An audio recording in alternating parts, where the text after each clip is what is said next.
The woman answered the phone and accidentally left the child on the steps of the tram. The tram suddenly went out of control and rushed downhill.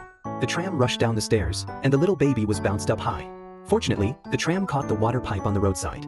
The baby flew around in the sky and was safely caught by the passenger. But this water pipe was pulled to its limit and turned into an elastic rope, directly throwing people and cars onto the tower.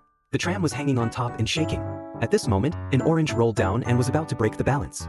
The old lady in the back row was as stable as Mount Taishan and buckled her seatbelt. The tram fell instantly, but the little baby grabbed the pacifier and released its hand. In a critical moment, the young couple held hands and rescued the baby.